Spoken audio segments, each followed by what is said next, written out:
오늘 말씀이 무슨 내용을 담고 있는가 하는 것은 1절을 보시면요. 또 7 대적을 가진 7 천사 중 하나가 와서 내게 말하여 이르되 이리로 오라. 많은 무리에 앉은 큰 음녀가 받을 심판을 내게 보이리라. 지금 제가 설명을 하지 않아도 1절에 지금 무슨 내용의 이야기를 할 것이라는 것을 아주 딱 설명하고 가죠. 그러니까 천사가 요한을 불러서 이리 오라. 그리고 내가 너에게 뭘 보이겠다 그러죠. 그 보이는 것이 뭐예요? 많은 물 위에 앉은 큰 음녀가 받을 심판을 내게 보이겠다. 물 위에 앉은 큰 음녀가 받을 심판, 이 이야기를 지금 하겠다는 얘기죠. 그러니까 오늘 본문은 큰 음녀에 대한 이야기인데 그 음녀가 누구냐 하는 것인데요. 5절을 보면 그의 이마에 이름이 기록되었으니 비밀이라 큰 바벨론이라 땅의 음녀들과 가증한 것들의 어미라 하였더라. 여기 보면 바벨론이라 그러죠. 자, 이 음녀는 무엇이냐? 바벨론입니다. 그러니까 이제 오늘 본문에 보면 이제 바벨론에 대한 이야기가 나오고요. 그 바벨론에 대한 이야기가 내일 본문 18장까지도 나옵니다. 그러면 이 바벨론이라고 하는 것은 우리가 구약 성경을 공부할 늘 배워왔잖아요. 유다가 바벨론에 망했으니까요. 근데 이제 이 바벨론이 3절을 보면요. 이렇게 말씀하고 있어요. 그 성령으로 나를 데리고 광야로 가니라. 누가 데리고 간 거예요? 성령이 요한을 데리고 데려갔습니다. 그리고 내가 보니 여자가 붉은 빛 짐승을 탔는데 그러죠. 자, 여기 여자는 누구예요? 앞에 나온 음녀죠. 음녀는 누구라 그랬어요? 바벨론이라 그랬죠. 바벨론이 붉은 빛 짐승을 탔는데, 그러니까 이 짐승이라고 하는 것은 사탄의 세력이잖아요. 그러니까 사탄의 영향을 받은 바벨론 이렇게 말할 수 있죠. 그러니까 바벨론이 활동하고 다른 나라를 침략하고 하는 그 모든 그거 배후에는 누가 있느냐? 사탄의 세력이 지배한다는 거예요. 그래서 이 짐승이 보여주는 것이 뭐냐면 3절에 보면 이렇게 말씀하고 있죠. 다시 3절을 보면요. 짐승의 몸에 하나님을 모독하는 이름들이 가득하고, 자, 하나님을 모독합니다.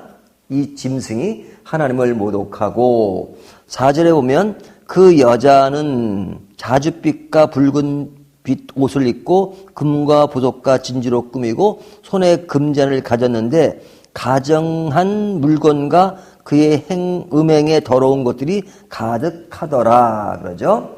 자, 여기와 이제 여자와 짐승과 이렇게 하나가 되어서 가증한 일을 행하는 것, 가증한 물건을 가지고 있는 것, 더러움으로 가득 차 있는 것, 이렇게 말하고 있잖아요.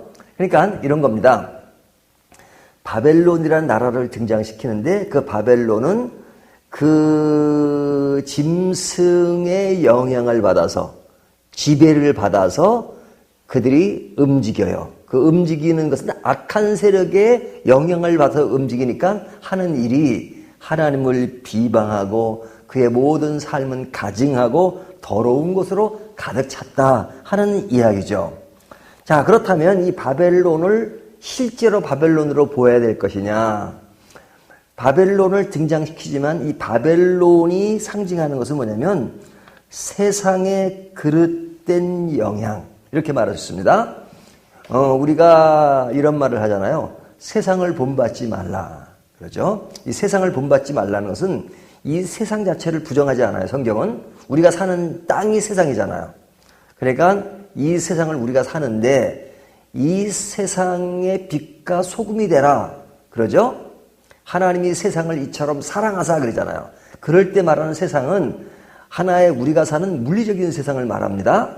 하지만 세상을 본받지 말라고 하는 것은 세상의 그릇된 가치관을 본받지 말라는 거예요. 그러니까 이 세상 자체를 부정하는 게 아니에요. 세상의 정서와 세상의 가치관이 그릇된 것이다. 그러죠? 그러니까 이 바벨론은 무엇을 상징하냐면 요한 이서에 나오는 것처럼 너희는 세상을 본받지 말라 하는 그 세상을 본받지 않는 모습으로 해석될 수 있습니다. 그러니까 세상의 그릇된 가치관은 어디부터 나온 것이냐? 짐승으로부터 나온 것이니까 악한 것이 세상을 지배하고 그 지배하는 그릇된 가치관이 있다 하는 것입니다. 그러니까 우리가 그것을 본받지 말라는 것이죠. 그래서 그런 것에 대해서 하나님은 심판하신다 하는 이야기가 이제 오늘 본문의 내용입니다. 자, 그러면 이 그릇된 세력이 하는 일이 뭐냐? 6절을 보시면요. 또 내가 보매 이 여자가 성도들의 피와 예수의 증인들의 피에 취한지라 그러죠. 자, 술에 취했다 그러지 않고 피에 취했다는 것은 뭐예요? 술은 어떻게 해야 취할 수 있습니까? 예, 마셔야 돼요. 얼만큼 마셔야 돼요? 어떤 사람들은 한 잔 마시고 취한 사람도 있지만 어떤 사람은 몇 병을 마시고 취하더라고요. 제가 얼마 전에 여기 설렁탕 집을 제 아내랑 같이 갔는데 자꾸 옆에 있는 사람들이 시끄럽게 자꾸 큰 소리로 두 사람이 얘기해요. 그래서 저 사람은 목소리가 큰가 봤더니 설렁탕 요만한 조그마한 그 옆에 제가 요즘은 그런 사람들을 보다 보니까 이름을 알았어요. 옛날에 몰랐는데 옛날에 소주라는 것만 알았는데 참이슬을 그렇게 좋아하더라고요. 참이슬. 예? 참이슬이 그냥 병이 그냥 한 몇 병인지 모르겠어요. 한 4-5병 되는 것 같은데 그렇게 먹고 그러니까 이미 취해가지고 이 목소리가 안 들어. 혀가 이게 꼬였어요. 예? 근데 그 사람이 하는 말, 여기요! 참이슬 한 병 더! 그렇게 먹고도. 그렇죠? 그러니까 그 사람은 완전 취한 사람이니까 목소리 크고 그런 거란 말이죠. 근데 여기에 있는 그 여자가 뭐에 취했다고요? 성도들의 피에 취했다는 거예요. 그러니까 성도들의 피에 취한 것은 성도들의 피를 많이 먹었다는 얘기죠. 성도들의 피를 많이 먹었다는 것은 뭐냐면 그들을 핍박하고 그들을 못 살게 굴었다는 얘기죠. 그러니까 그 당시에 요한 사도 때입니다. 크리스찬들이 굉장히 핍박을 받았잖아요. 그 당시는 로마가 지배하던 때예요. 그러니까 어려움을 굉장히 겪고 있는 사람들에게 위로를 주기 위해서 이 책이 기록됐다고 말씀드렸죠. 그러니까 그들이 성도들의 피를 먹었다. 실제로 먹었다는 얘기가 아니라 그만큼 성도를 괴롭게 했다는 것이죠. 그러니까 그것이 누가 하는 일이냐? 바벨론이 하는 일이었다 하는 얘기는 그때 그 나라가, 그 세상이 그랬다는 거죠. 근데 그 세상의 뒷배경에는 악한 세력이 있었다 이런 얘기예요. 그러니까 그때 그 사람들을 어렵게 했던, 믿음의 사람들을 어렵게 했던 사람들이 로마라면 그 로마의 배후에는 뭐가 있는 거예요? 악한 세력이 있다 이 얘기예요. 그러니까 이제 요한계시록이 참 어렵게 표현됐지만 내용 자체는 그렇게 어렵지 않습니다. 자, 다시 한번 정리하면요. 우리를 어렵게 하는 세상의 그릇된 요소, 그것은 결국은 어둠의 세력이 지배한다는 겁니다. 이것은 교회뿐만 아니라 또 그 당시 시대적 분위기뿐만 아니라 우리 개인에게도 잘못하면 누구의 영향을 받아요? 어둠의 세력들, 악한 세력의 영향을 받으면 자기도 모르게 그릇된 일을 행하는 겁니다. 정신이 흐려지고 판단이 흐려지고 말씀에서 흐려지면 자꾸 그릇된 일을 하면서도 무엇이 그릇된지를 몰라요. 계속 거기에 빠져들어가는 거죠. 왜? 그들에게 취해 있으니까. 그들에게 놓여 있으니까. 그들에게 붙잡혀 있으니까. 그러니까 이단들이 난무한 곳에 가보세요. 거기 오면 사회적으로 굉장히 높다는 사람들이 굉장히 많아요. 하지만 영적으로 사람이 이상한 데로 잡혀버리면 이상하게 흘러간다니까요. 어둠의 세력이 있는 것입니다. 저는 그런 표현을 잘 안 써요, 사실은. 하지만 없는 게 아니죠. 사탄이 있고 마귀가 있고 어둠의 세력이 있는 거죠. 그것이 지배해요. 무저갱이란 말을 왜 합니까? 하나님이 주님이 오실 때까지 무저갱을 풀어놨어요. 그러니까 악한 세력들이 판치는 거예요. 세상에 난무한 그 많은 아주 엉뚱한 것들, 그것이 그냥 이루어지는 일이 아니에요. 악한 세력이 있기 때문에 그렇다 이거죠. 그것을 요한계시록이 말하는 겁니다. 그래서 7절에 보면 이 짐승의 비밀을 얘기하는데 천사가 이르되 왜 놀랍게 여기느냐 내가 여자와 그가 탄 7머리와 10뿔 가진 짐승의 비밀을 내게 이르리라 그러죠. 자, 그 짐승의 비밀을 알려주겠다. 그 짐승의 비밀이 뭐냐면 조금 전에 말씀드린 것처럼 배후에 악한 세력이 있다. 그래서 거기 7머리는 뭘 말하느냐? 7왕, 10뿔도 10왕. 그래서 그 당시에 이제 우리가 성경적으로 많이 알 수 있는 나라들 있잖아요. 로마서부터 가면 거꾸로 가면 로마, 그 다음에 그리스, 그 다음에 페르시아, 바벨론, 아수르 뭐 이렇게 쭉 올라가잖아요. 그러니까 그런 모든 나라들을 염두에 두고 하는 말일 겁니다. 근데 그런 역사의 흐름, 거기에 지금은 이 시대의 로마가 지배하는데 그 배후에는 악한 세력이 있다.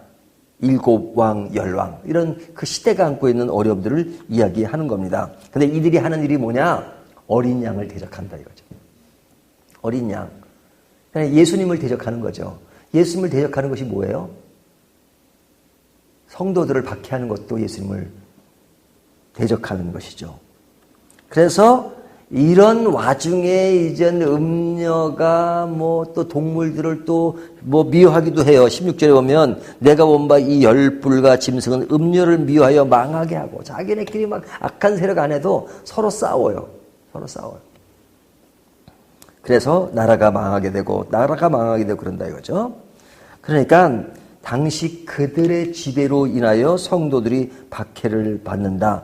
그 배후에는 악한 세력이 있다. 뭐 이것이 오늘 본문 전체의 내용이라고 말할 수 있어요. 너무 단순한 이야기잖아요. 그렇다면 우리가 이 말씀을 통해서 교훈을 받아야 될 것은 뭐냐면 나를 지배하고 있는 세력이 무엇인가 하는 것들 다시 한번 생각해야 돼요. 나는 성령에 취해 있고 성령의 부르심을 받고 성령의 인도하심을 받고 살아가고 있는가, 아니면 악한 어둠의 세력에 끌려다니고 있지는 않은가. 악한 세력은 어떻게 해서든지 믿음의 사람들을 잡으려고 노력해요. 그것이 요한계시록이 보여주는 겁니다. 그래서 그 당시에 핍박을 받을 때도 많은 사람들이 또 그냥 다시 또 넘어지기도 하고 그랬어요. 근데 그때가 넘어지기 쉽습니까? 지금이 넘어지기 쉽습니까?